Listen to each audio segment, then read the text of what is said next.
maybe ibang month, pero sa denomination namin, October is not just United Nations but about reaching out to nations, going to nations, and going to people groups. Kasi pag sinabing nation sa Bible, doon sa Matthew 28, hindi yung nations na bansa. People group. Group, ibig sabihin ethnos. Ethnos, parang ethnic na.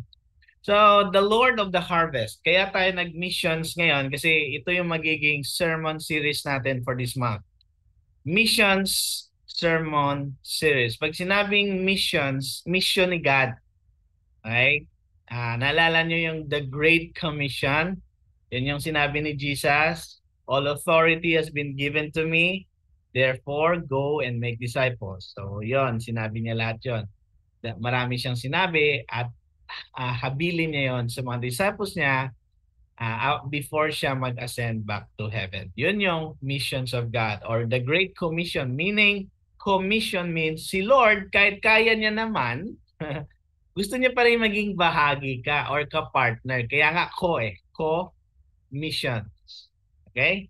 So ano ba itong the Lord of the Harvest na mababasa natin sa Matthew chapter 9 verse 35 to 38? Bago yan, basahin, meron muna akong introduction.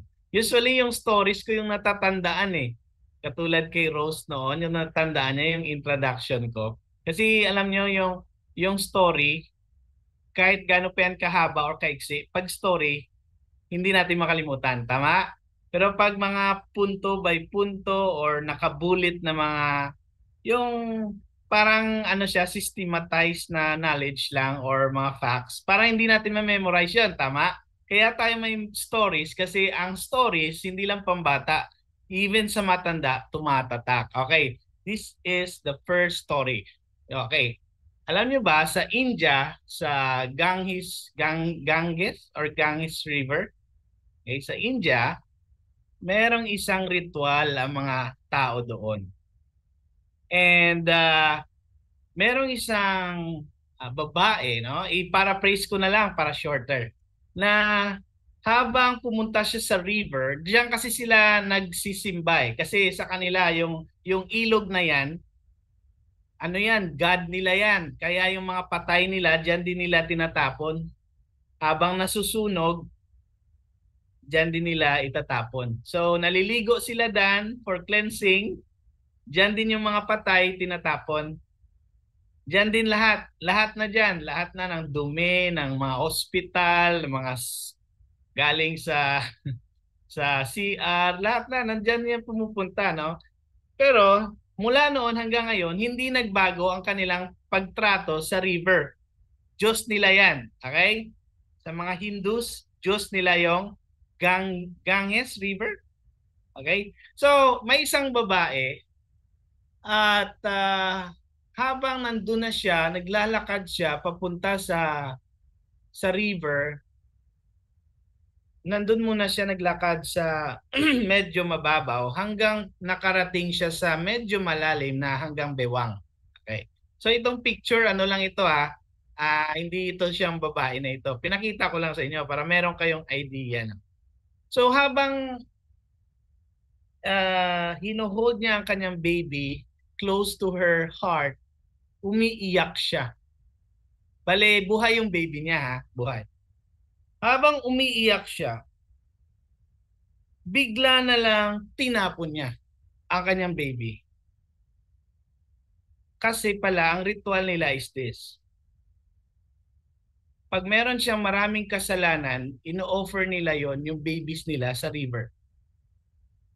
Grabe no, napaka-brutal naman ng story ko. So, after niyang matapon ng kanyang anak, umiiyak siya. Umiiyak siya. Tapos, siguro bumalik na siya sa doon sa dalampasigan o sa gilid, hindi wala na siya sa tubig. Merong lumapit na missionary to. Pero itong missionary na ito ay taga-India din. Okay? So local missionary. Sabi niya, bakit ka umiiyak? Sabi niya, kasi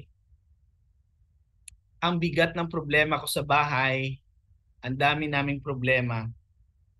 Tapos ako din, ang dami kong kasalanan. Kaya inoffer ko ang aking baby sa river para ma-cleanse ako sa aking kasalanan. Grabe, ritual nila yon. Oh. So, mga Hindu ito, Hindu. Marami silang Diyos-Diyosan. Okay, for take note. Mga river, mga kung ano-anong mga temple, meron yan sila, marami yan sila. Marami silang Diyos. Pwedeng may Diyos sa dagat, no? May Diyos na elephant, may Diyos na kung ano-ano, cow. Tapos, itong missionary na taga-India, sinira niya ang babae ng gospel. Okay, ang gospel is, alam mo ba, si Jesus, binigay niya rin ang buhay niya sa cross para patawarin tayo sa ating mga kasalanan. Tapos, inexplain pa niya ang gospel. Biglang na-enlighten yung babae na umiiyak kanina kasi nawalan siya ng baby eh. Tapos sabi niya, hala, first time kong marinig ito na meron palang Jesus Christ na nag-offer ng life niya para mapatawad tayo sa ating mga kasalanan. Sabi niya, bakit hindi mo sinabi agad? Sana hindi ko na na-offer yung baby ko. Ngayon ko lang nalaman na ang salvation pala at kapatawaran ng kasalanan kay Jesus Christ. Anong lesson ng story? Most of us are so reluctant to share the gospel to others that sometimes as we share the gospel, it's too late. Yun ang lesson. Minsan hindi tayo nagsishare about Jesus. Kaya sa relo natin, late na. Pero syempre kay God, hindi yun late. Okay, naintindihan niya? I'm talking about God's time, which is perfect time, and our time, which is worldly time. Naintindihan niya? But ang punto ng story is, marami sa atin, we do not share Jesus Christ to others. We do not share the gospel to others, and people are just dying without Jesus Christ in their lives, and they're going to their doom in hell. Okay? So ito yon. Actually, yung story niyan nandyan sa next slide eh. Hindi ko lang binasa. Kasi pag binasa natin, parang hindi na siya story, no? Parang newspaper na. Okay, so missionaries, tingnan nyo sa dulo, are arriving too late simply because there aren't enough of these faithful brothers and sisters on the mission field.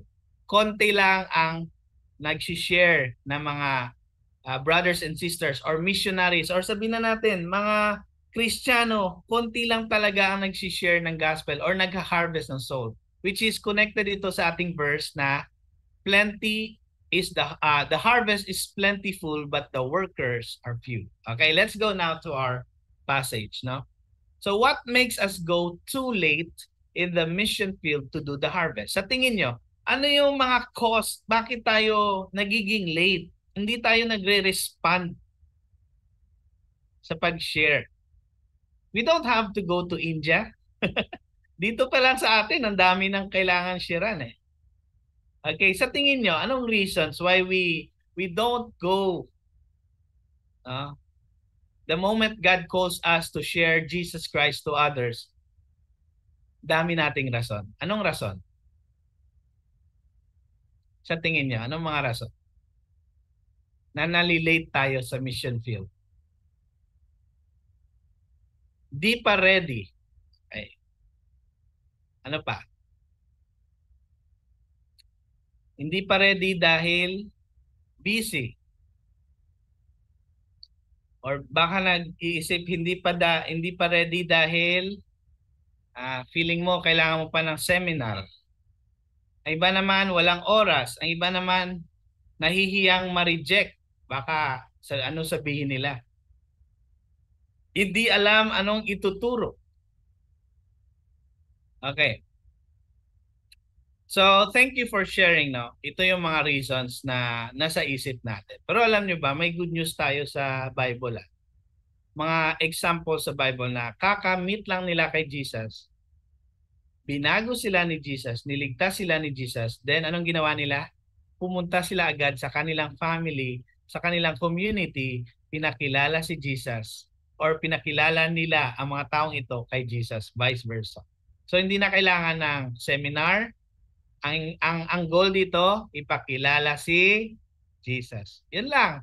Baka kasi iniisip nyo, Pastor, hindi masyado ako sa Bible, hindi ko memorize yung verse. Ang goal dito when we share the gospel is ipakilala si Jesus kung anong ginawa niya sa buhay mo. Tama? Noon, nung wala ka pang Jesus, hindi mo pa siya tinanggap sa buhay mo, gaano kasama yung buhay mo. Nung tinanggap mo na si Jesus, binago ka, niligtas ka, na-convert ka na maging anak ni Jesus at maging disciple ni Jesus. So, anong kaibahan ng merong Jesus sa buhay mo? Gets mo? Life before, life when you are converted by Jesus, and the life after you have been converted. Ano ang kaibahan? Anong maganda?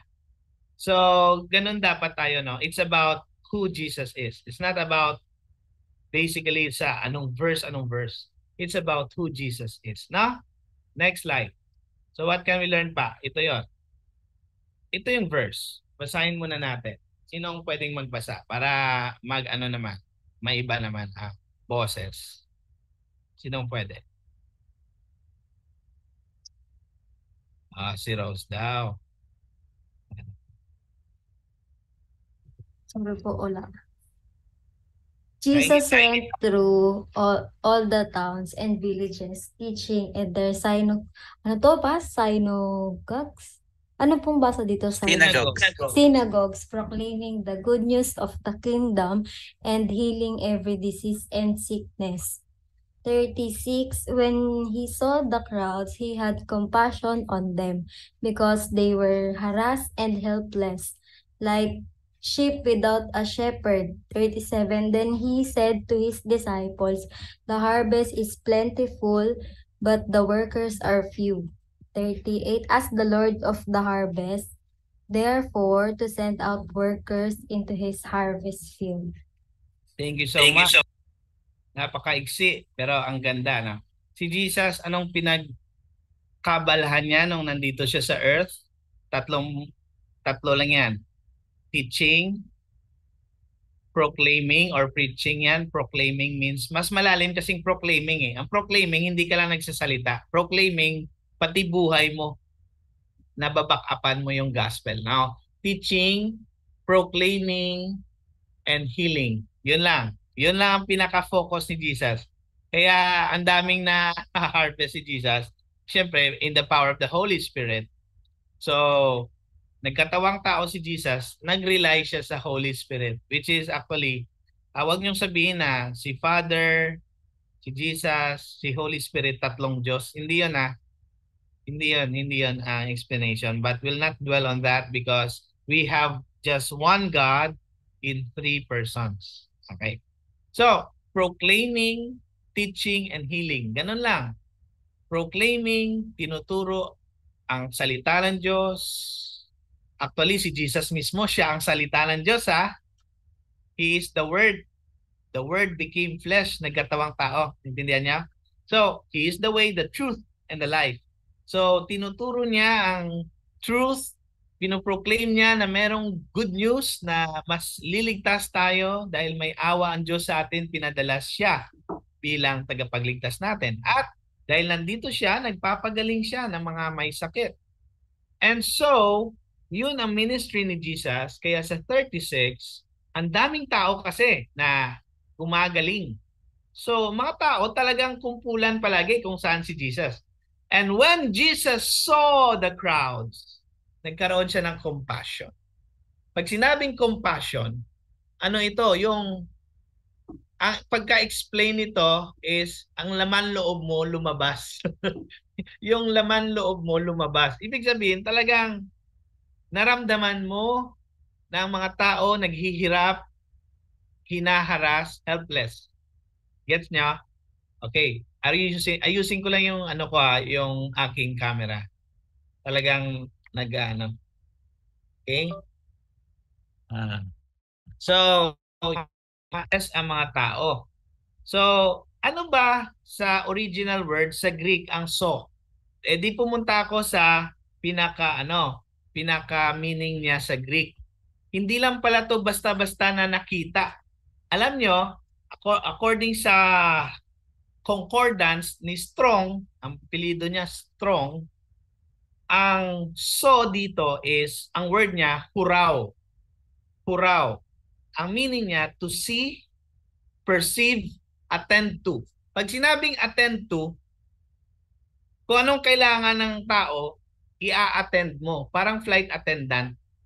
Okay? Kung anong kailangan ng pasahero, yung flight attendant ibibigay, tubig, pagkain, lalo na kung mahal na ticket or mahal na plane or mahal na seat yung kinuha mo, may libreng meal. Pero kung hindi, syempre ikaw ang bibili. So ibig sabihin nito, pag sinabing attend to, nakita ni Jesus ang kanilang pangangailangan at tinugunan ni Jesus. Nagets nyo? Pag sinabi pa lang when Jesus saw, ang saw na meaning nun is, ano ito pa, definition, to see, perceive, attend to, at paano ginagamit? Ito yon sa ilalim, usage. I see, look upon, talagang tiningnan kung saan ang may kailangan, experience, perceive. Oh, grabe no? Pag sinabi pa lang, I saw or Jesus saw our needs, ang ibig sabihin nun, ma-experience natin ang kabutihan ng Diyos. Hindi lang kasi tayo tiningnan ni Lord eh.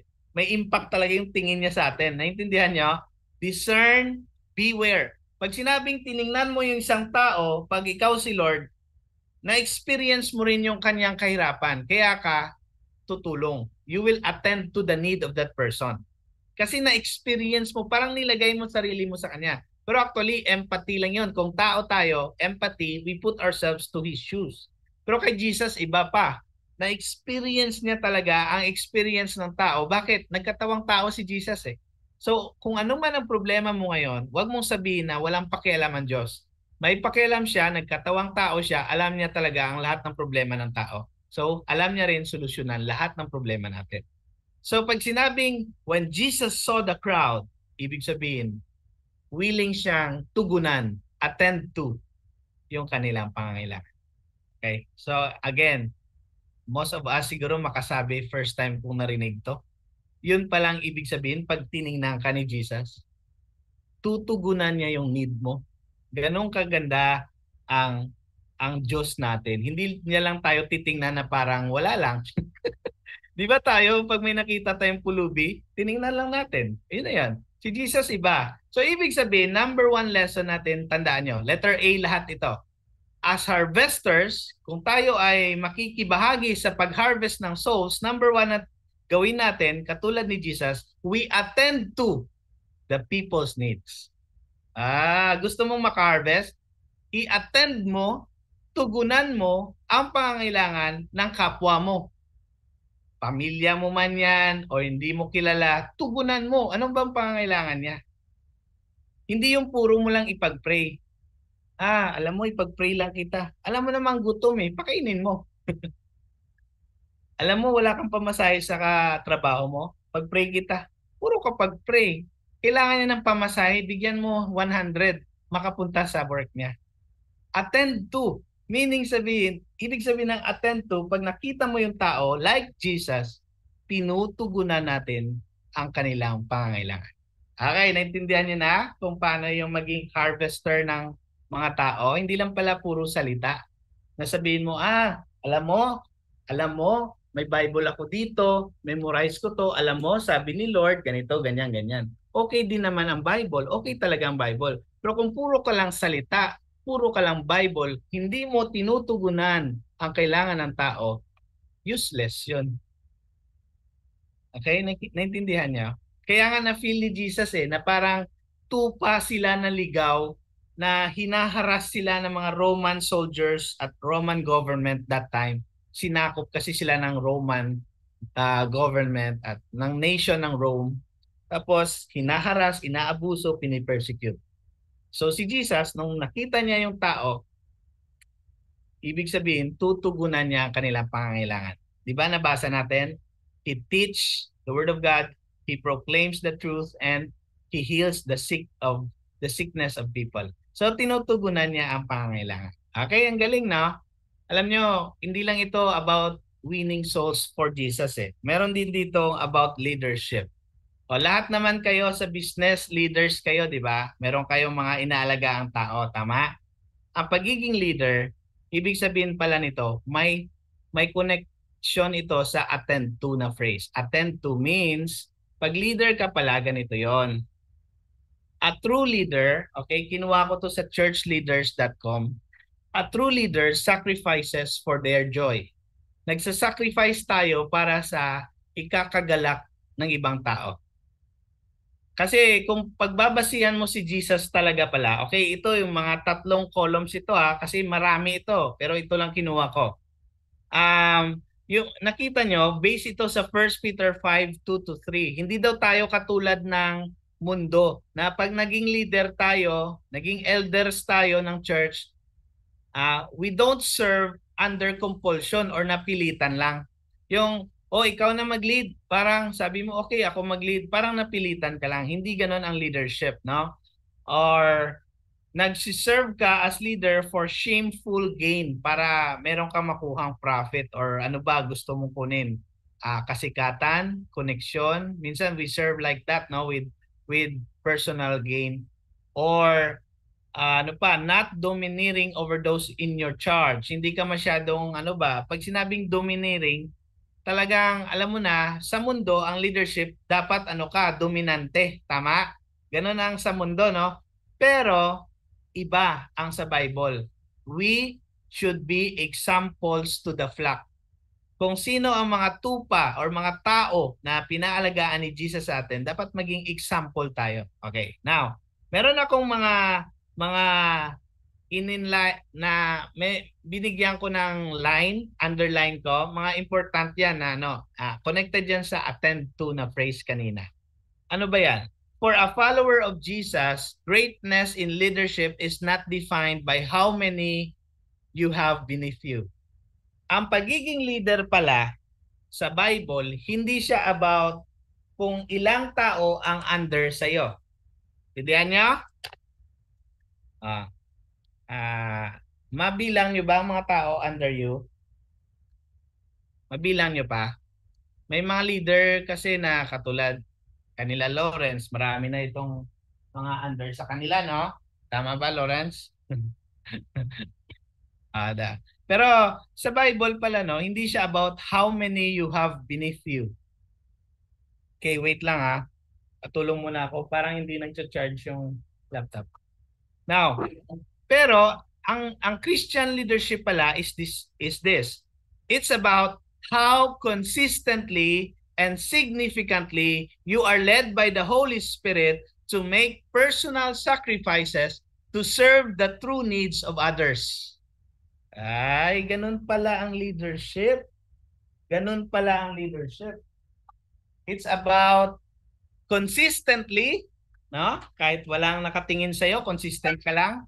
Binibigay mo lahat, nagsasacrifice ka.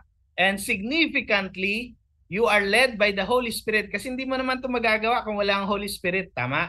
So, you make personal sacrifices to serve the true needs of others. Pag sinabing true needs of others, minimit mo talaga kung anong tunay nilang kailangan. Yun ang totoong leadership. Dito pa sa taas, Christian leadership. Christian leadership then is fundamentally about giving, not taking. About giving pala, not taking. Christian leaders are not empty. They are not immature individuals looking to prop themselves up with new privilege. Kasi ang title ng article nito, kung hindi ako nagkakamali, it's not leadership is not about privileges but about sacrifices. Parang ganoon ang title ng theme ng article na ito. Ang pagiging leader pala, hindi siya about puro lang privilege. About sacrifices pala yun. Pastor, negosyante naman po kami. Hindi po kami leaders lang. But you know what? Kahit negosyante ka pa nga kung meron kang ganong puso, mas marami ang sumusunod sa'yo. Tama? Yung about giving ka. Okay? Tapos ito pa. Rather, these leaders are men and women who are secure enough and mature enough to empty themselves for the good of others. Grabe naman ito. Si Jesus kasing model dito kasi Christian leadership ito na secure ka at mature ka sa Panginoon na kaya mong i-empty sarili mo para sa iba. Parang si Jesus, no? how he emptied himself on the cross just to attend to our need. And number one need natin is salvation. Kaya niya inempty sarili niya sa cross.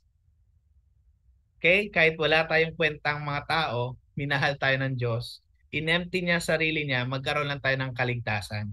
Pero syempre, hindi lahat maliligtas kasi hindi lahat naniniwala sa kay Jesus. Okay?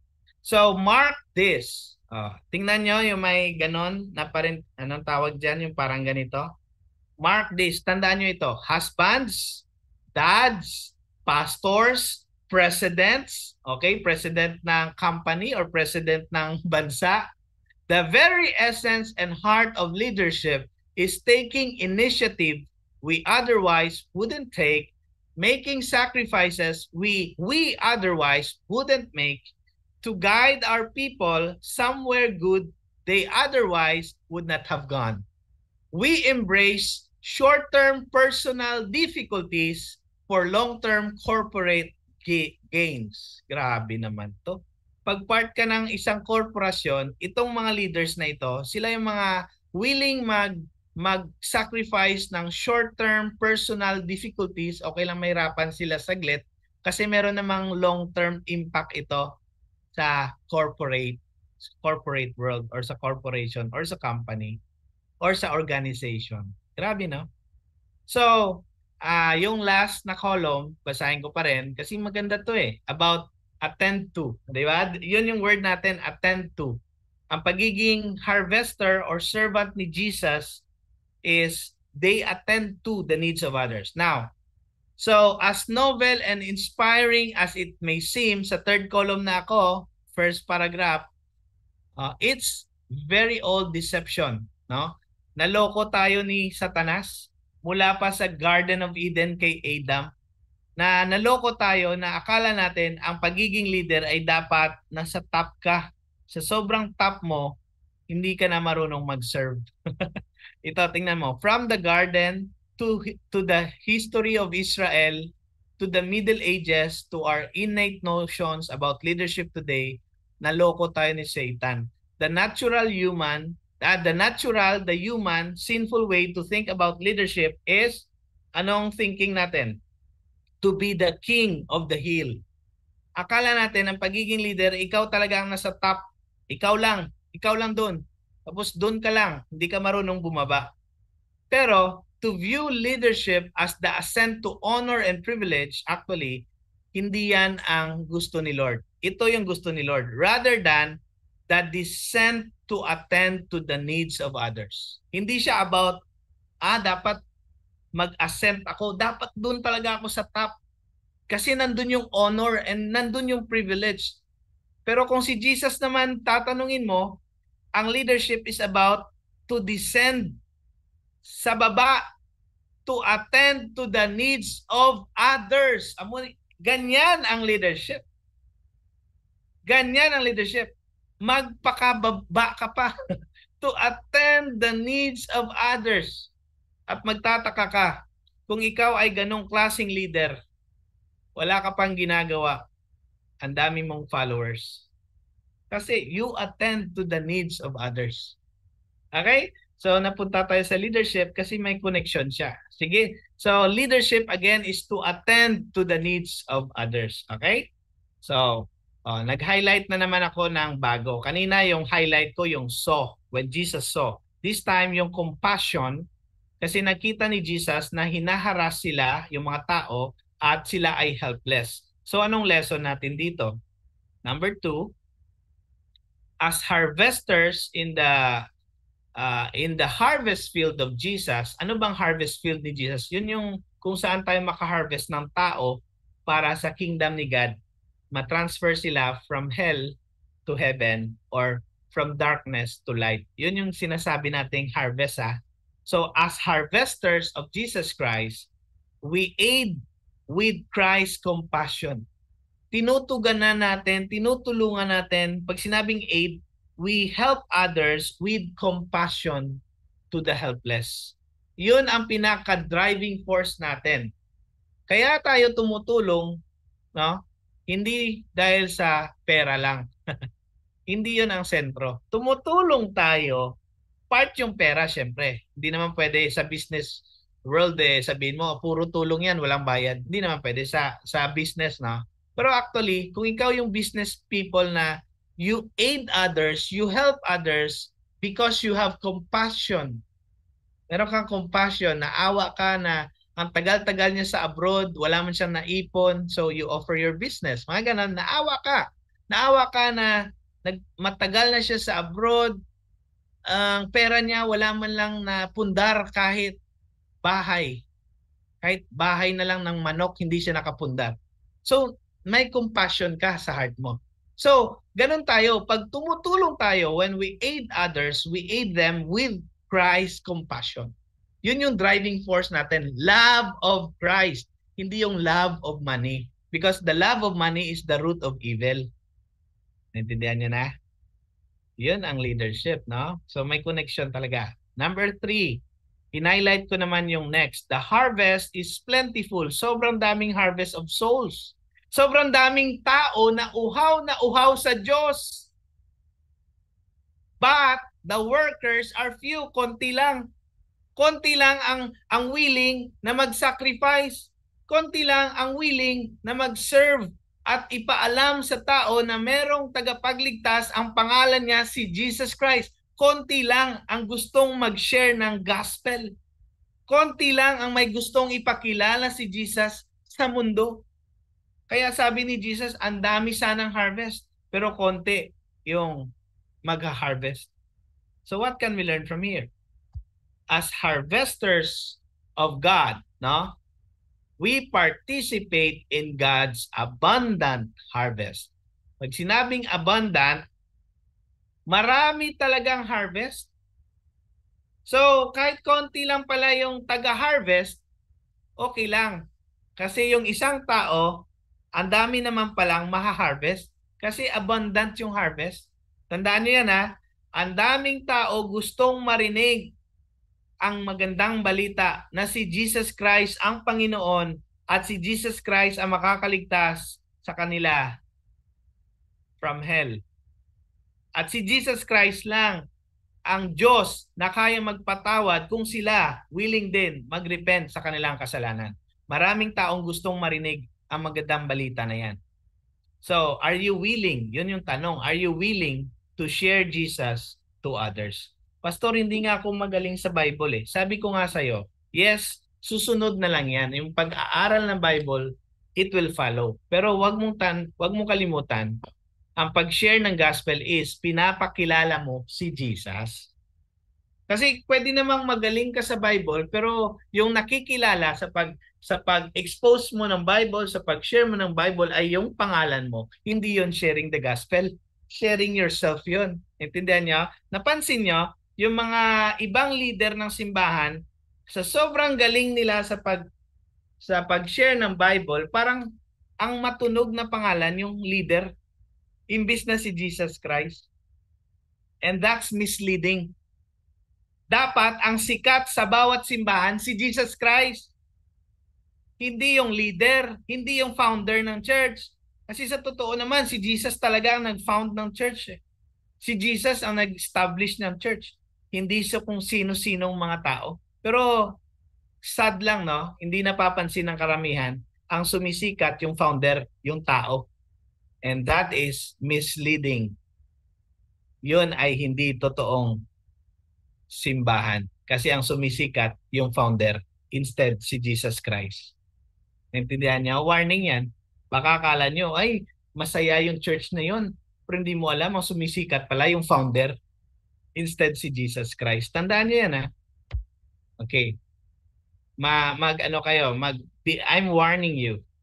We are on the last days. Malapit nang dumating si Jesus. Okay, pag ang church na pinupuntahan mo ang sumisikat, ang founder, ang preacher, hindi yon simbahan ni Jesus. Ang matindi pa, kung ang sumisikat, maraming ibang pangalan na naririnig mo instead si Jesus. Misleading din ang simbahang yon. Hindi nga yon simbahan eh. Be warned. I'm telling you, straight from the Bible. Pag si Jesus hindi nagiging sikat sa simbahang yan, hindi yan simbahan. Okay, ito ata yung last.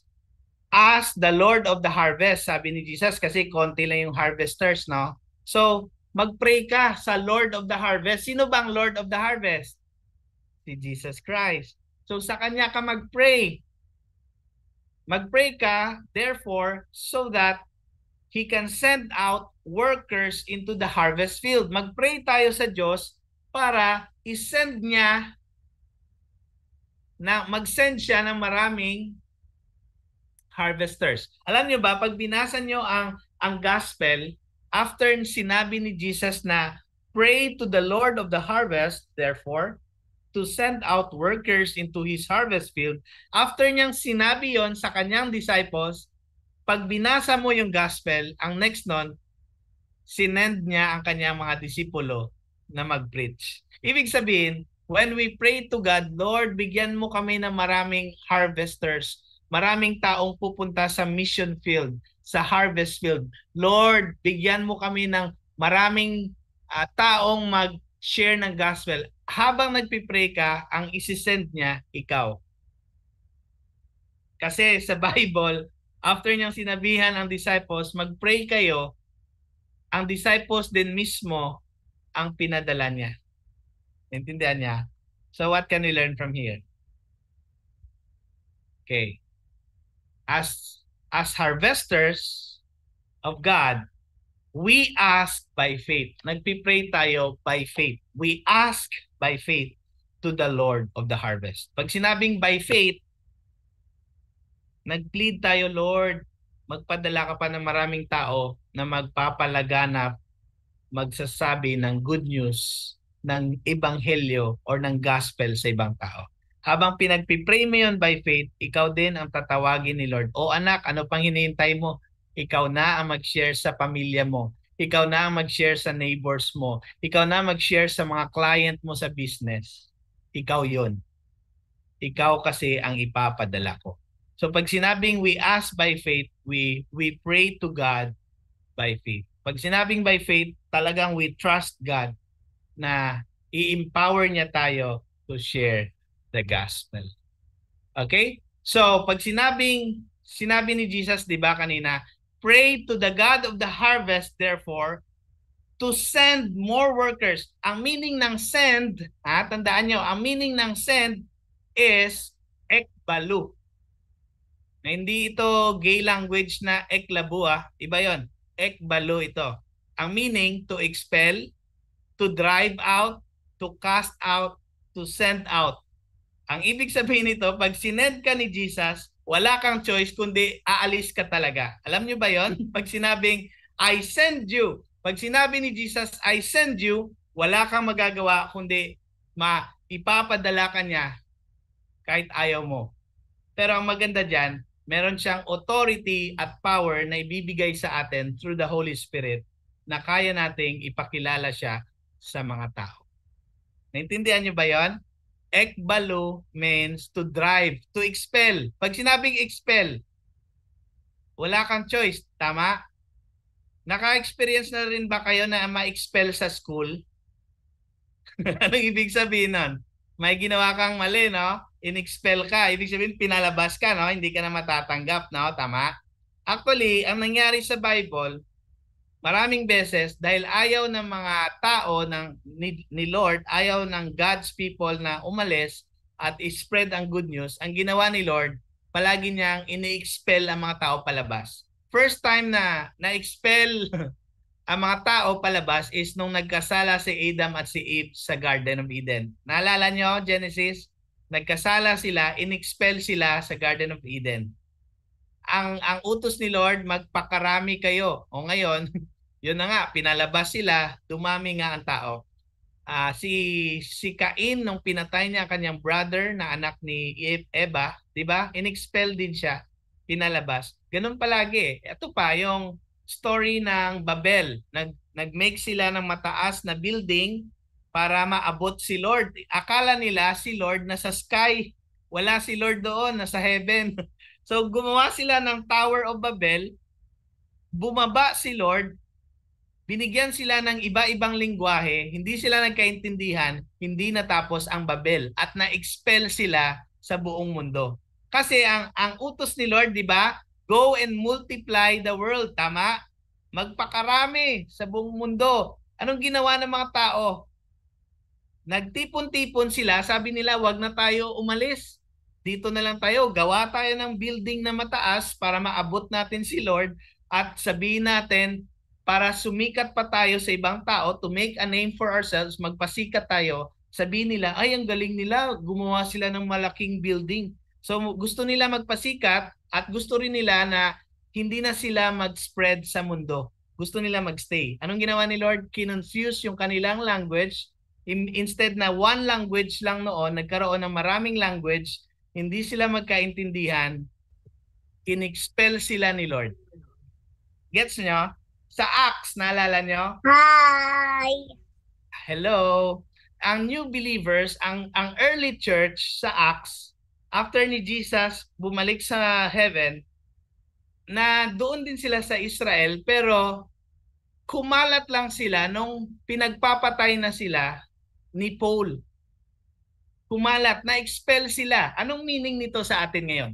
When the Lord expels us, no, kasi ayaw natin mag-share ng gospel, ayaw natin ipakilala si Lord. Darating ang panahon, God will send tragedy, God will send problems, God will discipline us, God will expel us, God will expel us from our comfort zones na wala tayong choice kundi mag-spread ng gospel kahit saan tayo pumunta. Ang maganda dito is this. Meron din namang magandang paraan si Lord. Hindi lang palaging expel dahil may ginawa tayong mali. Minsan, ginagamit ni Lord yung influence natin na ma-share ang gospel kahit saan tayo pumunta using our business, using social media, using our ability to speak, no? Using our vacation, pumunta tayo sa abroad, and with that short vacation, may nasharean pa tayong mga tao. The Lord will also find ways to expel us, to send us out in good terms. Pero again, no, there is truth na minsan talaga, most of the time, we just obey God's great commission to make disciples during times of dispersion and during times of being cast out or casted out due to tension. Minsan di pa tayo gagalaw kung hindi tayo i-cast out dahil sa meron ng tension sa buhay natin. Huwag na nating hintayin yon, yung negative na makakashare tayo kay Jesus doon na sa hospital bed. Mag-share tayo kay Jesus kasi may problema na. We can share Jesus kahit wala pang problema, ha? Okay? Pili na lang tayo. Gusto mo ba yung i-disperse ka pa?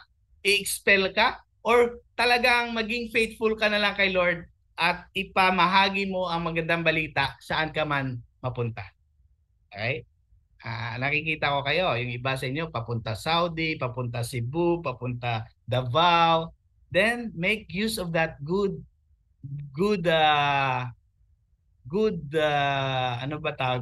way of sending out. God is sending you out through your business. Why not use that? No? Wag na natin hintayin yung mga hindi magandang bagay, doon pa tayo magsalita, doon pa tayo mag-share. So, reflection as we end our lesson tonight. Number 1, how do we participate in God's harvest field? Paano tayo makasali? Paano tayo sasali sa pag-share ng gospel? You can use your Instagram, TikTok, bahala ka, YouTube channel, or you can personally share to your family, ipakita mo, sabihin mo, alam mo, binibless ako ni Lord sa business ko, hindi ito ako. Si Lord talaga ang gumagalaw sa buhay ko. Ipakilala mo. No, that's how you participate in God's harvest field. Ang daming paraan.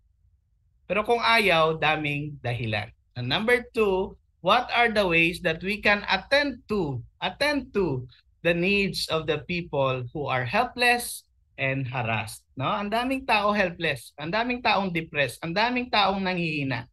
Paano ka ngayon makatulong sa kanilang hindi magandang katayuan sa buhay? Okay? And number 3, what motivates you to participate in God's... Bakit nagdalawa yung God's? Paki-erase na lang yung isang God's. To participate in God's plentiful harvest. Anong motibo mo? Is it para magpasikat?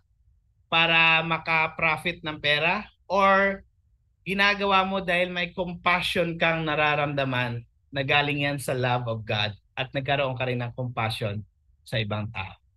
Okay? I hope compassion. Ito na yung last.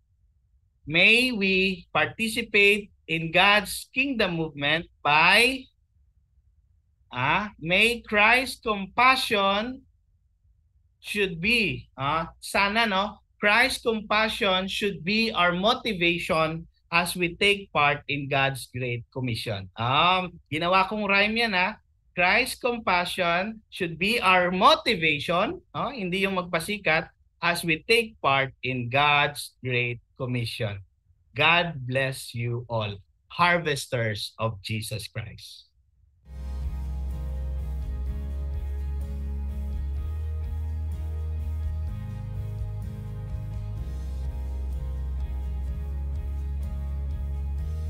Ayun. Grabe. Ganda ng lesson natin for tonight, Ang ganda. Kumbaga, pinaka takeaway ko, yung true leadership pala is servant leadership. So, kailangan nagsaserve ka talaga. Wherein, yun naman, we're very thankful kasi ganun tayo pinalaki, At yung culture natin, even here in the business, talagang you serve. Walang, kahit di mo tinitingnan yung kapalit, we always serve. Diba? Galing, ang galing. And, ang galing din nung tinake note ni Paz, yung about attend to. Yun pala, akala kasi natin nung nakikinig ka na ng mga ganito, nakikilala mo na, naiintindihan mo na yung Bible, every time na may kausap ka na may nangangailangan, akala mo kailangan lang nila ng prayer. Sige, ipagpe-pray kita. Pero yun pala, kung kaya mo ng solusyonan, or kahit temporary lang, you have to attend to yung basic needs nila, Galing, yung example kanina na wala siyang pamasahe, sige, pagpe-pray kita. Bigyan mo pala pamasahe, di ba? Yung nagugutom, sige, pag-pray kita. Bigyan mo na makakain kahit for that lang, 'di ba? So parang naisip mo tuloy pag nagda-drive ka, lahat nung kumakatok sa salamin. No? Sabi daw kasi sa batas, wag daw magbigay doon Hindi, wag magbigay ng pera. Tama naman bigyan mo pagkain. 'Di ba? Para makakain sila. Kaso choosy na rin yung mga nanghihingi ngayon, Ayaw ng pagkain, gusto pera. Ayun na lang, Pero anyway, kidding aside, ang galing. Kumbaga, kasi itong Matthew discusses kumbaga dito finuli and establish yung credentials ni Jesus as the Messiah. 'Di ba? Kumbaga kung uurong ka dun sa mga naunang verses, dito din ang daming criticisms na natatanggap ni Jesus. Sobrang dami. Pero despite all of that, patuloy siya sa purpose at ginagawa niya. And ang nakakatuwa doon, grabe yung tama yung compassion. Ang galing, yung compassion na literal na yun yung sinasabi ko lagi whenever I'm talking with business partner, na you have to be intentional about it. You need to have strong compassion. 'Di ba? Kasi kapag ang isip mo naka-focus ka sa ibang bagay, halimbawa, sabi nung iba, ang hirap naman mangumbinsi ng iba. Well, hindi ka naman nangungumbinsi kasi. The true purpose is for you to share, not to convince. 'Di ba? Kasi wala namang pilitan 'Di ba? Sabi nga kapag kung kailangan niya ng tulong at gusto magpatulong, tulungan natin. Pag ayaw, pagtulong-tulungan natin. 'Di ba? Pero joke lang 'yon, Kumbaga, at the end of the day, tama talaga yung true intention, the true purpose, kung bakit mo ba talaga ginagawa 'yon. And doon din yung parang wake up call ni Jesus Christ, Nakita niya na yung binanggit niya doon, na para tayong mga tupa na walang shepherd. 'Di ba? Kumbaga, doon siya na troubled na grabe kailangan talaga ng mga tao ng guide. 'Di ba? Kaya nga whenever na nag-share ako even on my TikTok, no, kahit sobrang daming basher na kesyo, kasi syempre financial literacy ang content ko. Kaya madalas na comment sa akin ay hindi naman madadala sa langit yung pera. Yung mga ganun. We only live once. Yung mga ganun, di ba? Kailangan, di mo naman alam kung kailangan kukunin. Kailangan, gastusin mo ng gastusin yung pera mo. Di ba? So, alam mo yun yung nagiging purpose natin at motivation din natin Doon din nanggagaling yung compassion na, oo nga, no? Hanggat meron ka mga ganunong basher, ibig sabihin, hindi pa tapos ang mission ko. No? Hindi pa tapos ang mission na, actually, madami naman ng mga financial literacy na nagko-content pero 'di ba, despite all of those, ganun pa rin mag-isip karamihan ng mga Pilipino, no? Tama talaga, the harvest is plenty, no, but the workers are few, no? So doon natin talaga mapapansin na tama grabe, pag wag mo na intayin yung ma-expel. Wag mo na intayin, no, na may mangyari pa, parang yung kay sino to, yung sa Overcomer, 'di ba? Yung para ma-share niya yung gospel nandun na siya sa niya. Nasa na siya. Ano 'yun? Ang tawag doon? Kumbaga bedridden na siya. 'Di ba? Bulag na siya. Pero malinaw na sa kanya.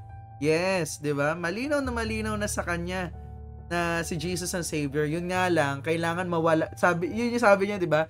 Kailangan pakunin yung paningin niya para mas maging malinaw sa kanya na si Jesus ang Savior. 'Di ba? Grabe yarn. Yun muna para sa akin. Sino pa gusto mag-share? Si Rose muna daw, GL. Go. Kasi pares daw kayo nakapula. Charot. Ay. Birthday. Ayan, thank you Lord. Thank you, Pas. Napakaganda po nung ngayong gabi, no? Yung galing sa Bible na tinuro ni Pas. Yung tumatak po sa akin yung sa yung sa story po muna ulit. yung Hindu ritual, Pas, na yung doon, yung lesson talaga, yung sa pag-share ng gospel, kapag nahuhuli talaga tayo. Parang kagaya doon, may buhay na nawala yung bata. Na kung na-sharean kagad po kagad yung babae na nagpunta doon sa tubig o doon sa na yun, edi sana hindi niya na inano yung anak niya. Parang ano tawag doon, Pas?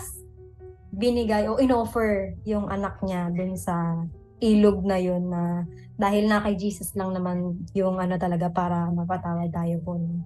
And yung sa po, yung tama po yung saso din po, na saso na hindi lang pala siya yung kapag si Lord pala, hindi lang tayo nakita. Kumbaga hindi lang tayo tinignan ni Lord, kundi tutugunan niya po talaga tayo sa lahat ng mga pangailangan natin, sa lahat ng mga challenges natin sa buhay. Alam niya lahat ng pinagdadaanan natin, ganun.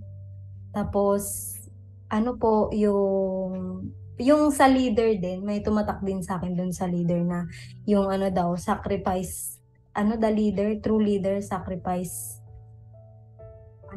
for their joy, ganyan. May mga ganun. Naalala ko lang din si G.L. Lawrence, yung sa leader na ganun, kasi tawag dito na may mga times na talagang hindi namin alam, may pinagdadaanan din siya, syempre. Pero para lang matulungan kami. Like, anong tawag dito? Minsan, nagda-drop everything pa para lang sa'yo. Yung mga ganun. Kaya nakaka-bless din talaga. Parang, yung mga leader din talaga ng mga buong iralista, grabe lang tumulong. Parang nakikita mo sila Tapos, true leader na talagang dadalhin ka tsaka papalapitin mo sila talaga kay Lord. And yung dapat mag-participate din tayo. Kasi tayo yung nakakaalam na nakakilala kay Lord, kay Jesus. Tayo yung harvesters of Jesus Christ, no? So dapat hindi tayo nahihiyang i-share siya. ano pala pas, ma-share ko lang din sa inyo. Nung nag-church din ako dun sa sa Dasma. Parang may binigay po na tracts na i-share mo. Nakalagay po dun yung address ng church. Tapos nakalagay, Jesus died to give you life. Tapos sa likod ng address ng church, yung oras ng service, ganun. Tapos nung una nahihiya ako. Kasi nga, di ba marami pa ako nakikita sa bus na nag-share ng gospel, tapos yung iba nire-reject, ganyan. So ako po, syempre, medyo nahiya din ako ng very light. Pero kumuha talaga ako ng track, siguro mga ganito lang kadami. Tapos namuhi po akong Dasma. Pinamigay ko siya. Sinasabi ko lang yung hindi din ako ganun kagaling sa Bible. Pero nakalagay naman doon, Jesus died to give you life, ganyan. So sinasabi ko na lang po, God loves you, Jesus loves you, andito po yung baka free po kayo ng Sunday, nandyan yung service, ganyan, pwede po kayo umattend dun sa church, ganyan. May mga tao talagang, ayoko, ganyan. Alam mo yung talagang nire-reject ka. Minsan nag-explain ako, hindi po ako manghihingi. And dito, and dito po yung yung church lang.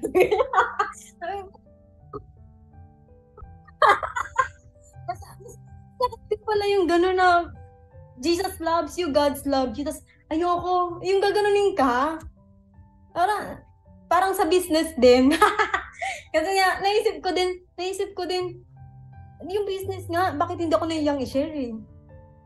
Tapos, ba't si Lord simpleng ganon, di ba? Ay, sabi ko, itry ko. Natatawa lang ako kasi nare-reject din.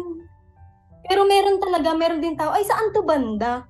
Ay, tapos ina-explain ko, dito po banda sa may, malapit sa Petron, pasok kayo eh. May mga nagtatanong, anong to, religion? Po, Christian po, ganyan. Oo nga, Jesus, sige, punta kami. May mga taong ganon. Ay, nakakatuwa din. Talagang merong interesado na mag-church talaga doon. Tapos may mga tao din na hindi interesado. So parang yung mga po na tama, kung gusto nila, di ba? Parang ang ko lang doon pas, kaya ko lang din pinamimigay. Kasi syempre hindi naman natin alam kung sino yung mga taong parang kailangan may mga pinagdadaanan, na kailangan si Lord, di ba, na hindi natin alam, baka dahil dun sa track na yun, makilala niya si Jesus, yung mga ganun. Kaya sabi ko, nakakaano din na parang, first time ko kasi yun pas. First time ko rin yan. First time ko yun na magganon na yung i-share mo nga, Jesus loves you, aabot mo lang ganon, God loves you. First time ko magganon. Tapos ayun, parang nakakatuwa din. So, nakaka-bless na nakakatuwa kasi alam mo yung kahit papano na share mo siya, kahit hindi naman ako ganun. Hindi naman ako ganun kasi din eh. Ganun sa Bible, o syempre hindi naman din ako ganun yung sobrang lapit. Pero gusto ko din na ma-share din po. Kaya, din talaga, thankful din ako kasi may ganito tayo.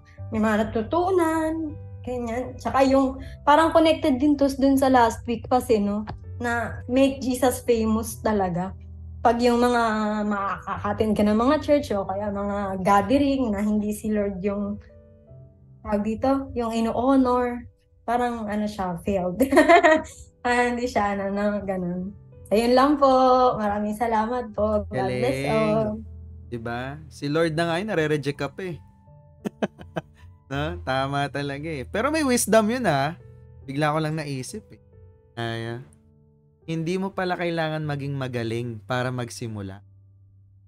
Kailangan mo lang magsimula para gumaling. Ewan ko, naisip ko lang. Ayun. Thank you so much. Next, sino pa? Parang ako na. Go. Ayan. Grabe. Medyo, tawag dito, na-delay lang ako ng konti. Earlier. Pero, I get all the tawag dito, the content of the scriptures kanina. Alam mo, kanina pas, ito yung nasa kami, victory kami dito sa Molino ni Mama, tsaka ni Perky. Uy, first time ni Mama na pumunta mismo talaga sa church. And yung mama ko talaga sobrang clap talaga ng makikita mo, tuwan-tuwa siya kasi parang ngayon lang siya nagkaroon ng physical talaga na syempre, alam mo yun, sometimes if nakikita mo yung nasa paligid mo, they're worshiping God, parang mapapalo ka left and right, ano bang ginagawa nito? Sige, clap ka na lang din. When I first, alam mo yun, experience na nagdala ako si Tita Jet, ewan ko na dyan, Tita Jet. Si Tita Jet sabi niya, ano bang ginagawa ni Kumata? Parang siguro ganun. Pero the second time, they already, experience or naramdaman na nila sila, Lord. Si Lord mismo. So parang yung sinasabi ni Rose na namimigay siya nung una, parang, di ba, hindi lahat ng tao titignan at papansinin ka. One thing na pinakatumatak sa akin dito, Pas, kasi kanina, when we are, nandun kami sa church, so totoo lang, parang, alam mo ang sabi ko talaga sa heart ko, kasi hindi ko talaga naintindihan. Sometimes, yun yung sinasabi mo kanina, Pas, na hindi kasi dapat siya about the person who is talking in front of you. It's about paano ba niya inangat si Lord. Diba? So sabi ko, parang humingi talaga ako ng sorry kay Lord na, kasi ano pa ako sa harap. Tapos sabi ko, kasi para mas maintindihan ko yung pinaka tawag dito, content ng ng topic natin for this week. Hindi ko talaga siya maintindihan. Parang for some reason, hindi siya pumapasok. Akala ko ako lang, kasi mama ko rin pala, tsaka si Herty, na parang siguro there's something wrong the way he delivered it. Kasi syempre, nagkaroon ka na ng comparison diba, with Pastor Ralph and also kay sa Estancia. So parang meron ka ng level of pero mali, alam mo yun, alam mong mali, pero parang pumapasok pa rin siya na ganun. So sabi ko, Lord, bigyan mo po ako, i-discern niyo po sa heart ko na mas maintindihan ko yung content nung pina-explain niya. Kasi parang from parang sa part na yon sinabi niya, hindi ko alam kung anong ipagpipray ko. Parang na ko, ano ba yun? Parang na ako. So sabi ko, I prayed for myself. Sabi ko, mali yung i-judge mo. Pero sabi ko, tama talaga yung sinabi mo rin, Pas, na dapat talaga, it's the content. No, na ang inaangat. Kasi inangat naman talaga niya si Jesus. It's just that, from the way he talk and he speak, hindi lang kasing galing or alam mo yun. So, yun yung sinasabi ni Jel Lawrence sa lahat naman ng bagay na pag-aaralan. So, hindi mo naman, you cannot judge one person na sinabi niya na ganito, pero at the end of the day, parang hindi mo nakuha dahil hindi kayo parehas ng mind, 'di ba? So, sa part na yon, sabi ko, ang galing ni Lord, no? Parang minsan sa part na yun kasi parang feeling mo magaling ka 'Di ba? Ito yung content na sinabi niyo ngayon, Pas. Pero the truth is, wala namang mas magaling kasi si Lord lang talagang nandoon talaga sa pedestal, hindi talaga tayo. And yung regarding dun sa bata, mayroon akong i-recommend na panoorin nyo. Ang pangalan, ewan ko napanood nyo na, ito, Big George Foreman. Ang lala, kasi alam mo, akala ko it's all about just boxing. Itong movie na to, parang nilabas na siya sa Netflix right now.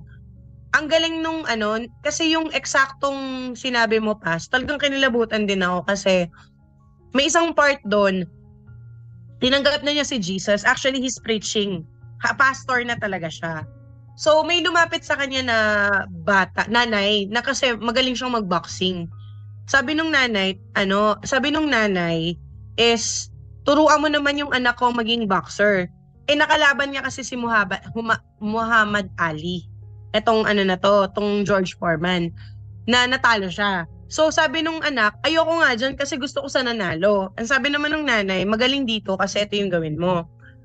So to cut the story, ang sabi ni George Foreman, hindi na ako nagbaboxing, pero pwede kong ipakilala sa'yo si Lord.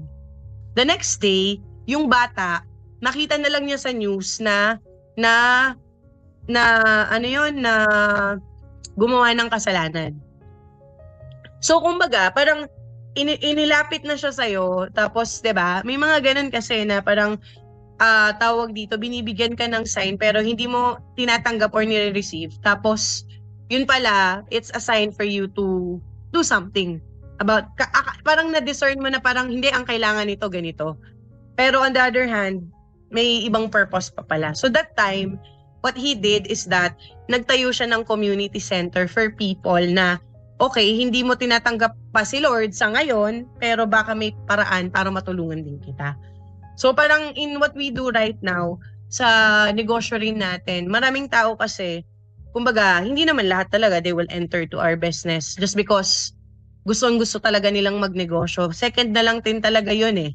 And I mean, first talaga is kumita. Pero nagugulat na lang sila that we have this kind of community na, you are serving your purpose and you're honoring Lord also. So, dun ako nabibless sa part na, imaginein mo yung mga nandito lahat, we have like 18 people, oh my God, di ba? So, nabibless ako kasi bakit? Hindi mo naman din kailangan maging magaling na speaker or leader talaga for you to be able to, alam mo yun, make disciples. It's about how you share it na naturally na hindi naman natin pinag-uusapan yung negosyo. Sabi nga lagi pag sinesend yung link, ano nga yung sabi, walang religion, no specific religion, si Lord lang talaga. So doon ako nabibless kasi bakit? Ang daming tao naman na pwede namang hindi nila pasukan to kasi they already went to the church. 'Di ba? Pwede naman na i-skip mo na lang to kasi bukas naman, or you can always go and visit church or kung anong religion na meron tayo. But here might be yung topic na meron tayo ngayon or lahat ng mga sinasabi natin, each one na nandito can also make and create a big impact. Meron akong isang ito kasi yung ang ganda kasi nung pinaka verse kanina rin doon sa church, yung lumabas talaga. Ito nabibless lang ako. Sabi rito sa Corinthians 2, which I understand, ito, finally brothers and sisters, rejoice. Strive for full restoration, encourage one another, be of one mind, live in peace, and the God of love and peace will be with you. So alam mo yun, nakikilabutan ako kasi this is really what happening, and also part of it is also the topic that we have right now. So yun lang naman sa akin, and baka may ibang mag-share. God bless us all. Ayun. So bago mag-share yung next, mag-picture daw muna. Ayo nga. Okay. Baka may malaglag. Baka may Huwag kayong matakot ha. Baka kaya hindi biglang lumalabas kasi Akala mag-share sila lahat It's for for your own will. Yes. Ready, 1, 2. Ma'am Jocelyn. Video on. 1, 2, 3. Alright. Sunod na mag-share. Pero Happy before, birthday po pala kay Rowella. For that, shoutout ko lang ulit si Sir Romulo, no? Siya nag-lead last time. Yay! Thank you, Sir Romulo. Ang galing. Parang yung actually yung diniscuss din kanina ni Pastor Anthony naman siya. Sinimulan niya din. Parang yung simula din ni Pastor Ralph this is the perfect place, no? Para yung mga akala mong pinaniniwalaan mo dati, yun pala yung talaga sa Bible. Ano daw yun? Yung sino daw dito naniniwala na bawal ikasal yung magkapatid sa same year, sukob daw kasi. Kaya yung mga ganun, di ba? Yung mga mga pamahiin. No, so doon parang doon inexplain nila na kumbaga God is the creator of all. Di ba? And also God is the Trinity, 'di ba? And at the same time, diniscuss din doon ni Paz, no? Kasi ang ngayon ang topic, no? Ang topic kasi ng church ngayon sa Victory is what shapes us. 'Di ba? So parang nagkaroon siya ng comparison niya, yung gaano kalayo yung Earth sa Moon. Or gaano kalaki muna yung Earth. Tapos gaano kalayo yung moon sa sun. Na gaano tayo kalayo na tayo daw pag pinagdikit-dikit naman lahat ng planeta, kasya naman talaga tayo lahat. 'Di ba? Na parang usually daw kasi 'di ba pag nagtuturo naman sa mga kabataan is pag sinasabi mo God is the creator of all things, ang usual na question daw nila is sino gumawa kay God? 'Di ba? Wherein doon din diniscuss ni Paz, no, yung wala na nag-create kay God kasi siya na nga 'di siya na nga yung pinaka-create. Ayun, so yung mga ganong bagay, di ba, matututunan nyo kapag pumapasok kayo dito. Yan, kapag uma-attend kayo ng mga service. No? Ayan, so sino pa gusto mag-share? Sino pa? Meron pa ba? Take away niya. Parang si Ate Josh mag-share daw.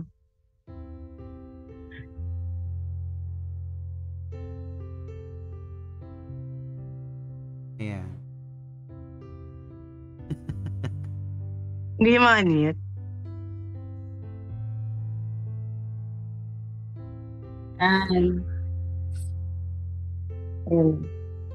Hi guys, good evening. Hi Hello. Pastor, everybody. Medyo late ako pumasok, no? And first time ko mag-share. Na-appreciate ko yung mga ganito. And actually, yung pagpasok ko sa Elelista, main reason is the community. The community itself. Because they're really close to God. And I would really believe that yun yung kulang sa buhay ko. Yeah. So, yung naabutan ko kanina is yung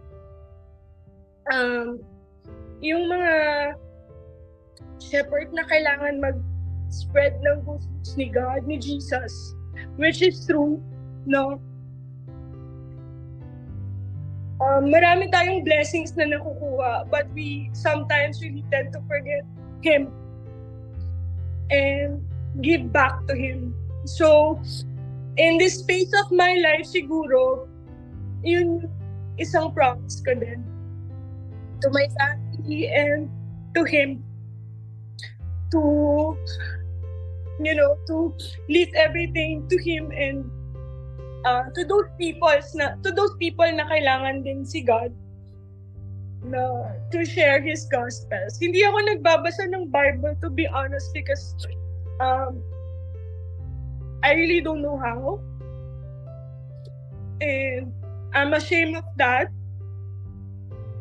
So, with this kind of community and gatherings, yun yung mga I'm looking forward to it. So, kaya ngayon talagang gusto kong abutin kahit ano man yung maabutan ko. Kasi I think this is really what I need and everybody needs it. So, I'm really thankful for this kind of gatherings, no, every time.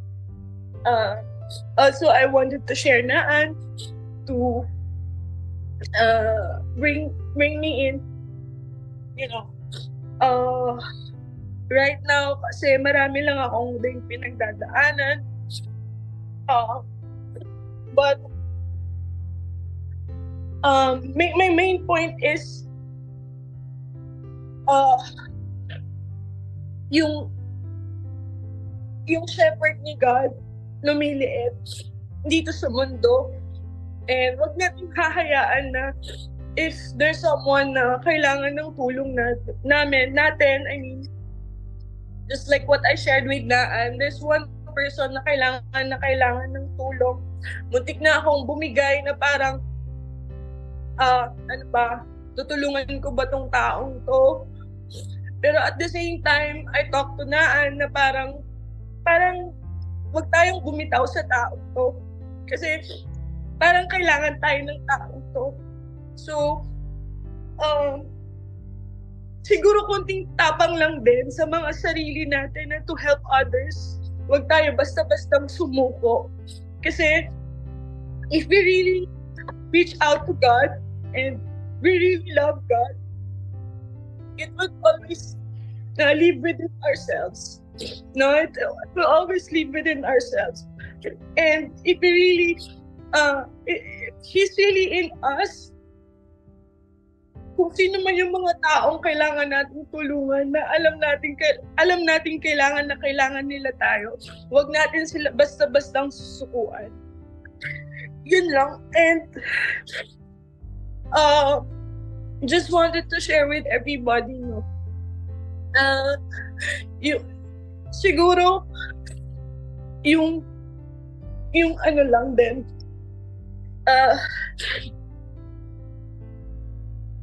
kahit man siguro hindi ako magsimba, Hindi ako pumunta sa church. Katulad ng sinabi ni Pastor na naabutan ko kanina. I really don't believe in priest. I really don't believe in priest. So, I go to church most of the time just to pray for him. And sometimes kapag mag-church ako, tinatapos ko siya,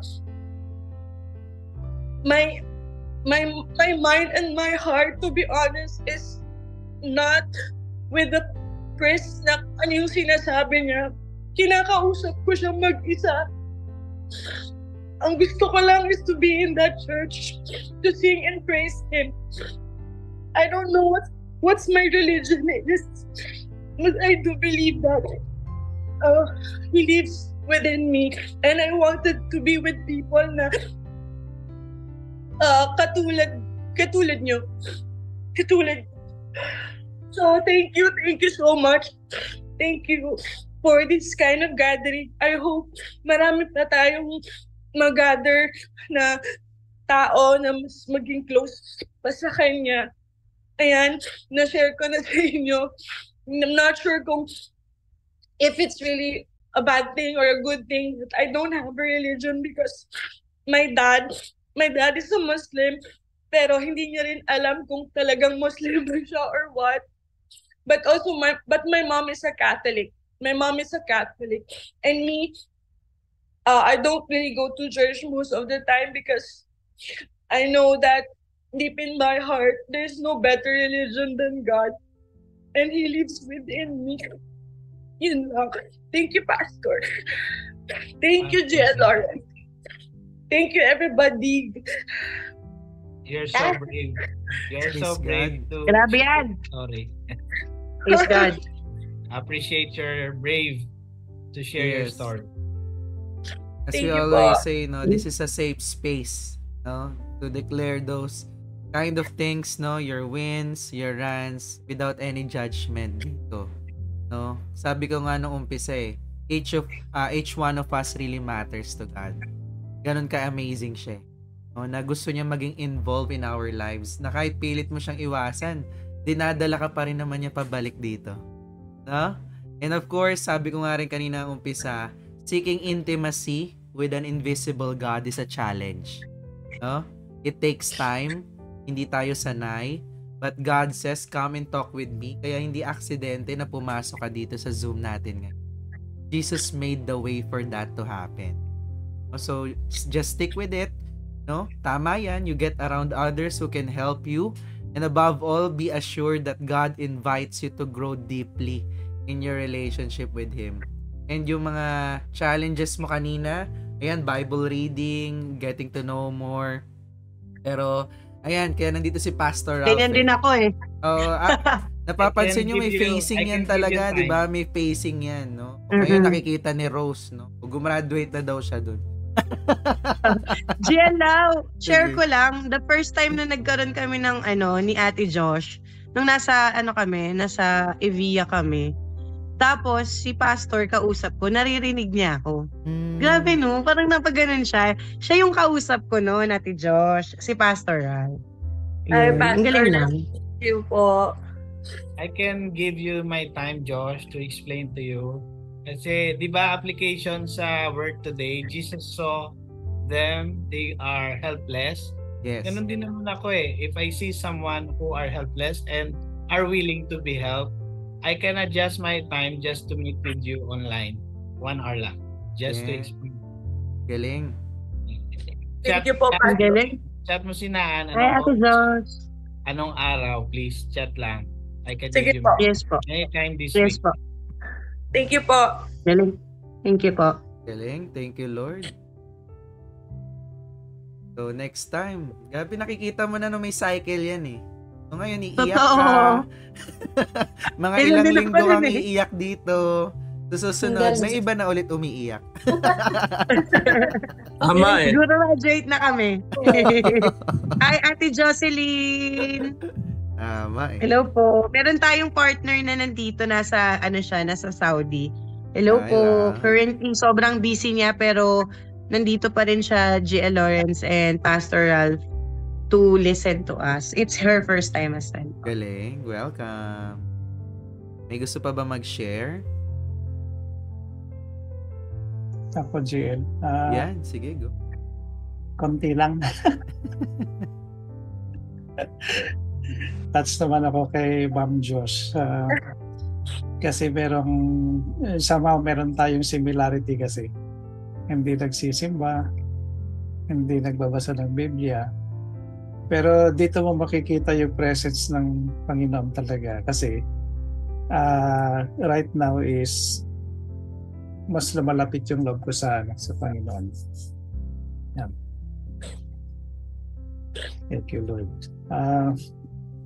Yung aking takeaway kanina, very short lang to is, actually, ang takeaway ko is yung a leader is about sacrifices. Palaging more on giving and not taking. Ngayon, kailangan ko si pastor dito kasi may tanong ako dito kasi ano yung nasa gitna ng about these sacrifices and being abused by yung mga taong nangangailangan. Kasi hindi ko kasi ma-recognize yung meron akong puso to give. I recognize that. Hindi man ganun kalaki yung mga naitutulong pero ginagawa mo ng parang walang sukli. Sometimes alam mo na abuse ka pero ginagawa mo pa rin. Ngayon, ano yung in between? Okay. Pastor, Maganda yung tanong mo kasi makaklarify tayong lahat. Okay. Now, when about leadership na nga ito, pag nasabi nga ni Lawrence na servant leadership, pag sinabing leadership is about giving, this is not about money lang. Okay? Yan ang disclaimer muna. This is not about money lang. Ito pang matindi. When it's about giving in the kingdom of God, giving is not what you want to give, but what God wants to take from you. Yun ang totoong giving. When God wants your time, He wants your time. You don't give Him your money. When God wants your son, like Abraham, you give your son, not your money.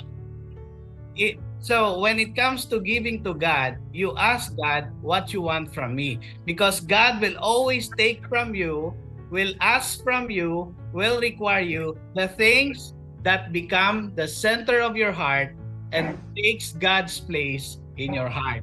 It's the Lord that should be the center in your heart, but sometimes money becomes the center, so God will take that money. Your family becomes the center, so God will take that family. You may say, that's so harsh of God, but giving, it's really what God wants from you, not what you want to give to God.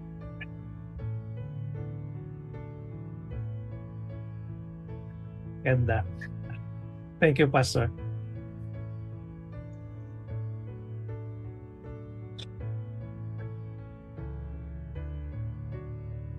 Nakakilabot? Uy, nanay ko nagtataas ng kamay. Ma'am Ana. Oh, grabe. Sino ka, Jordan? Hindi, gusto ko lang answer prayer na for the 30 years, first time ko makasama yung anak ko sa church. So, yung nakaraan, medyo hindi ako naka-attend ng mga gathering natin. Kasi yung dalawang anak ko na lalaki, hinihikayat ko pa na sumama sa Bible study ko sa Thursday. Medyo umuoo na sila. Kaya yun na inaano ko. Yun ang pinagpe-pray ko nung nandun ako. Nung nagpunta tayo doon kanina, anak, pagkanta pa lang natin, naiyak na ako.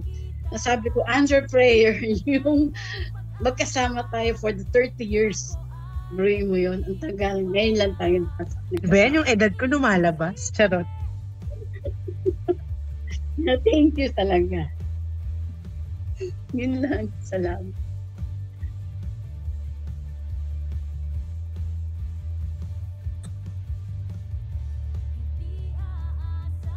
Hi, Ma'am Joanna.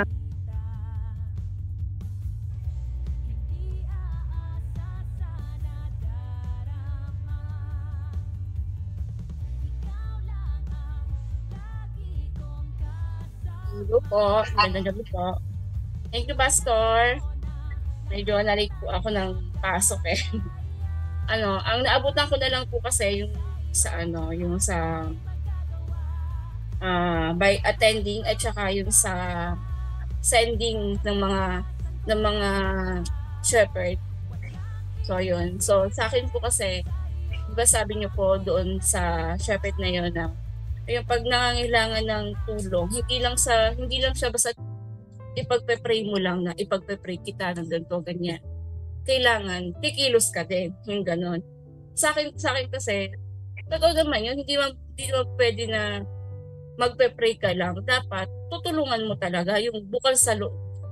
Ganon. Tapos, ayun nga po, sa akin kasi, sa experience ko noon, na simula nang napunta ko dito sa Singapore, siyempre lumaki kami ng wala. So, gumawa ko ng paraan para makaraos kami, ganito, ganyan. Tapos, may time na mayroong mga tao na, siyempre, yung ibang tao kasi pag nasabi nang nasa abroad ka, iisipin nila na ay madami tong pera, pwede itong utangan, ganito, pwede itong hiraman, ganyan. Sa akin kasi, pagka nanghiram sa akin, tatanong ko kung saan gagamitin. Pag gagamitin lang siya sa mga walang kwentang bagay, hindi ko talaga pinapahiram. Wala akong pakialam kung sumama ang loob nila sa akin. Kasi pinaghirapan mo yun tapos gagamitin mo sa walang kwenta, di ba po? Tapos may one time na may isa akong kaibigan na hingi ng tulong sa akin. Sabi ng kapatid ko, sabi ate, bakit mo pinahiram? Tapos sabi mo pa, hindi babayaran. Ay, sabi niya, babayaran sa'yo, tapos hindi naman din na yan. Sabi ko sa kanya, alam mo, pag tumulong ka ng bukal sa loob mo, hindi mo kailangang humingi ng kapalit. Diba? Tumulong ka bukal sa loob mo yung tinulong mo. So, sa akin kasi ng time na yun, tumulong ako sa kanya. Hindi ako nag-expect na ibabalik niya yung hiniram niya sa akin. Kaya maliit siya, kaya malaki. Kung kung itunulong kong yun, malaking tulong sa kanya, okay lang sa akin. Kasi bukal sa loob ko na nakatulong ako. Tapos, ngayon kasi lagi ko sinasabi sa mga kapatid ko na pag tutulong kayo, huwag kayong mag-expect ng kapalit. Kasi kung tutulong din lang kayo, tapos hindi kayo ng kapalit, hindi bukal sa loob niyan. Hindi yan bukal sa loob. Minsan po, sinasabi ko rin sa nanay ko na, kasi sa lugar po kasi namin, yung isla po kasi yon. So, kumbaga, yung mga tao umaasa lang sa mga pangingisda, or yung pangunguhan ng mga kawayan sa may bundok, tapos ibebenta.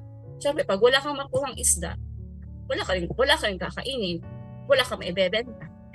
So, yung may mga tao kasi doon sa amin na yung medyo umangat-angat na nga po kami ng konti, lumalapit kay nanay na pahiram ng 100 kasi wala kami pambili ng ganito, pambili ng bigas, ng ganito. Si nanay naman po, madaling sabihan, binibigyan naman. Tapos ipapangako kailan ibabalik. Tapos minsan, hindi naman siya nagagalit. Kumbaga parang nag-expect siya na ibabalik yung nahiram sa kanya. Sabi ko, bisa nagsusumbong siya sa akin na si ganito, hindi raw binabalik. Sabi ko, Nay, nakakaraos naman tayo. Huwag mo nang asahan na ibabalik pa yun. Kasi yung mga taong yun, nag-iisip din sila kung paano ibabalik yun sa'yo. Siyempre, mahirap ng buhay dyan. Tayo naman yung nakakaluwa. Kaya tayo na lang yung magpasensya. Ako, sabi ko, lagi ko sinasabi sa kanya yun. Kaya sabi ko, yung perang yan, kaya ko pang kitain yan. Kahit ilang pa ang gusto mo, kaya ko pang kitain yan. Huwag mo na lang asahan na ibalik sa, kumbaga, tulong mo na lang sa kanya. Ipasa Diyos mo na lang siya, sabi ko lang sa kanya. Tapos, sabi niya, hindi na lang siya nagwalang kay Puna. Kasi dati po kasi, nagsisimba si nanay, parang, siya, yung parang, siya sa simbahan. Kasi sa simbahan kasi namin, parang katulad yung sinasabi niyo po sa leadership na, diba sa leadership dapat Diyos ang pinagpakilala. Kasi may time kasi na parang hindi Diyos yung hindi tungkol sa kanya yung sinasabi sa simbahan. Parang nawala na din siya ng sa community namin. So, ang ginagawa sa na lang siya sa bahay. Sa bahay na lang siya nagsisimba. Kumbaga yung nakikinig na lang siya sa TV or sa mga radyo na every Sunday, ganyan. Tapos nagdadasal na siya na kayo. Parang nawalan siya ng tiwala sa community. Tapos, yun lang po. Tapos, so yun lang po sa yung naabutan ko. Tsaka yung kanina. Yun lang po sa akin. Thank you po. So, ano pa ba mag-share? Yes Ito po, nga Pas. pa yun, i-connect ko pa yung paano naman yung abuser na hingi ng hingi. I-connect ko yun ha. Now, di ba si Lord yung tinatanong natin kung anong ibibigay? Kung si Lord ang tinatanungan natin, alam ni Lord din anong sagot sa atin kung anong ibibigay sa taong yon na ginagamit lang tayo. Tama? Sasabihin ni Lord, hindi kailangan yan pera kasi alam mo namang niloloko ka lang sa pera niyan eh. Ang kailangan yan iba. So again, we go back to God. He knows what we should give. No? So si Lord talagang inatanong natin, Lord, ano bang gusto mong ibigay ko? Ganon dapat, hindi yung, Lord, ito yung bibigay ko . Kasi pag tayo ang nag-decide sa ibibigay natin, usually ano yan hindi magandang dating sa atin. Tama? Pero pag si Lord ang tinanong natin, ano ba ibibigay ko? Sabihin ni Lord, alam mo, anak, medyo yung time mo, wala kang time sa akin. Bigyan mo ako ng time. Ganon. But anyway, no, again, giving in the kingdom of God is about what God requires from us. Pero syempre, wag nyo ring sabihin na, so, pastor, hindi talaga ako magbibigay ng offering. Hindi rin yun sinasabi. Kasi ang kingdom of God na totoo, na tumutulong sa tao, kailangan talaga din ng pera. Gets nyo? Na pag binasa nyo yung gospel, sinong ini-enrich ni Jesus palagi? Sinong nai-enrich? Yung buhay ng tao. Pero pag baliktad na nga yan, ang nai-enrich na yung iba na. Alam nyo na yan, hindi ko na kailangan sabihin sa inyo. Hindi na instead na ma-enrich yung tao, yung mga wini-wini Lord, iba yung nai-enrich eh. Parang one-sided, hindi na yon kingdom of God. Alam nyo yan, ang sinasabi ko. Naalala nyo rin yung widow na nagbigay ng 2 coin, na yun na nga lang yung kinita niya that day, binigay niya pa lahat. Versus sa mga maraming pera na hinuhulog at nakikita talaga yung hinuhulog nila na pera sa offering box. Anong sabi ni Jesus? True to life yun kasi hindi yun parable. Bali si Jesus lumapit sa offering box para makita niya talaga sinong naguhulog ng marami at sinong naguhulog ng buo. I mean, yun na nga lang yung kinita niya, binigay niya lahat. Yung mga mayayaman naman, tungkol naman to sa pera, ang binigay nila surplus. Gets niyo? Yung sobra lang. Yung barya or sobra lang. Now, sino ang nagbigay ng na sinabi ni Lord? Yung widow ang umuwi na justified. Pag sinabing justified, God was pleased to her giving. Not because of the amount. Kasi kung amount ang basihan, wala talagang laban ang poor. Tama? Pero ang basihan ni Lord, yung heart. So nakita ni Lord, itong babaeng to, kayang ibigay lahat sa akin kahit walang-wala na siya. Parang si Abraham pa rin. Kaya niyang ibigay lahat sa akin. So, ibig sabihin lang to, giving, again kanina, giving is what God requires. Number 2, giving is not about how much you gave, but it's about your heart. Talagang nagbigay ka bukal sa loob. Okay? Okay? Yun ang basihan bukal sa loob. Hindi yung napilitan, naging pabigat na sa'yo, or alam mo na, alam naman ni Lord yung motibo natin, wala namang nakatago sa Kanya. Okay? Sa abuser, siyempre, ang kailangan niya, hindi material. Ang kailangan niya, change of heart. Balik pa rin tayo sa puso. At si Jesus ang makaka-change nun. Okay, may pahawal pa po ako. Gusto ko rin din po kasi mag-thank you dito sa gathering na to. Kasi related din po niyo kay Ma'am Josh. Hello po, Ma'am Josh. Hi. Hindi po kasi ako pala simba before. Tapos hindi din po ako nagbabasa ng Bible. Actually, wala pa ako ng Bible. Pero before ako magpunta dito, pinabaunan ako ng nanay ko ng rosaryo. lagi-lagi kong dalhin kada lalabas ako, pero ewan ko kung bakit hindi ko na siya dala-dala every Sunday tuwing lalabas ako. So, gusto ko lang din mag-thank you dito kasi since na pasok ako dito, parang lalo ko siyang nakilala. Nakilala ko si Lord. Naging malapit ako sa kanya na yung hindi ko pagsisimba-simba kasi tuwing tuwing first Sunday ng month lang ako nakakapagsimba. Minsan pa nga hindi. So, thankful ako sa inyo dito, sa inyo, Pastor. So much. Thank you so much po at nakasama ako din sa gathering. Yun lang po. Thank you. Welcome. Sa mga gustong malaman pala paano basahin ng Bible, you can also chat me or you can join. Meron sanang Huwebes na-delay, na-postpone kami ng 2 weeks or 3 weeks because grabe yung processing ni Ma'am Sheila sa DepEd. Kasama ako. Paano i-process yung documents. So, papasok na siya. So, nag-report na siya sa public school. So, na-busy ako. Now, meron kaming, 8 a.m., no, Ma'am Ana? 8 a.m. Pwede yon, isa yon sa mga choices nyo. Umaga ng Huwebes, 8. And pwede rin na meron pang isang schedule, basta weekdays siya na hindi during hatid sa bata sa school or sundo sa hapon. Basta within that hour, weekdays, I can offer also one-on-one, one-to-one, or group like kay Ma'am Ana and Ma'am Alma na nagjo-join pag Huwebes. Minsan may mga in-invite din sila na friends. So, pwede doon or pwedeng isa pang schedule kasi depende rin sa schedule mo. Okay? So, thank you so much.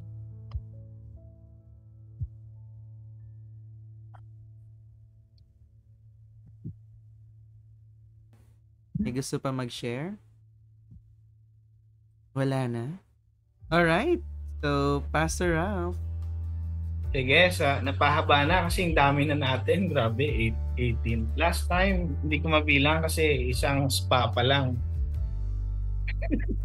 isang square, no? Isang spa pala yan. Anyway, Ma'am Gemma nandito. Anyway, thank you so much, no, Lawrence, for being consistent. Kay nawalan ka na ng cellphone, andito ka pa rin minsan.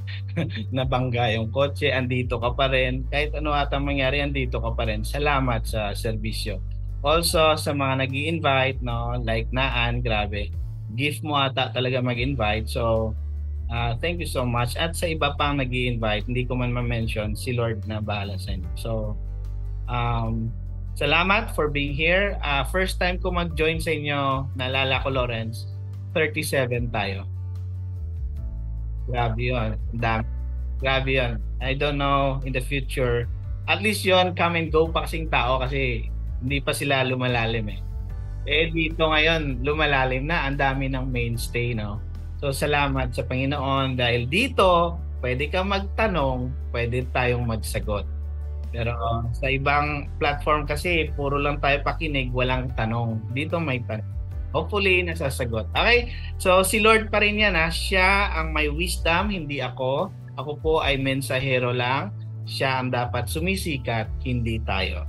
Okay, let's pray. Panginoon, salamat po for tonight. Ang dami naming na-realize, ang dami mong itinuro for us para maintindihan namin ang kalooban mo, and that is to be involved in harvesting souls, to be involved in inviting people to know you, to be involved in giving avenue for people to know Jesus through His Word. And this spiritual gathering is one of the many platforms that we have so that we can make Jesus Christ known. We can make you famous. And Lord, Ikaw talaga ang sentro, hindi tao. Pag ang tao na ang naging sentro, ang religion na ang naging sentro, something is wrong. And Lord, thank you so much for opening our spiritual eyes and allowing us to comprehend your word. May you continue to bless every family represented here sa Zoom at sa FB Live na nag-join at sa mga magre-review ng preaching tonight.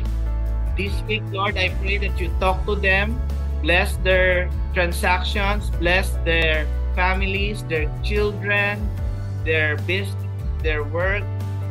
I-bless nyo ang bawat buhay. Gamitin nyo po kaming maging kasangkapan para makilala ka ng ibang tao. Now may this God the Father, may His love continue to prop us to share the gospel with His compassion. May the grace of Jesus Christ, our Lord, be with us and strengthen us even in our weakest point, and the Holy Spirit of Jesus be upon us. In the name of the Father, of the Son, and of the Holy Spirit. Amen and amen. Thank you so much. God bless you all. Thank you, Lord. Thank you, everybody. Thank you, pa. Thank you so sa inyo. Thank you, Thank Jen. you, Jocelyn. Thank you po. Thank you, everybody. Keep inviting. Thank you. Well, happy birthday, Pas. Tita Thank you Jen. po. Thank you, Ernie. Maricar. See you next time. Opo, sige Shady. po. Bye. Thank you, Ma'am Lovely. Happy anniversary. Wow, happy anniversary. Happy birthday. Ma'am Jocelyn, thank you for coming here. Ingat po dyan sa Saudi. Sir, Ma'am Rose, everybody, to George. Bye, guys.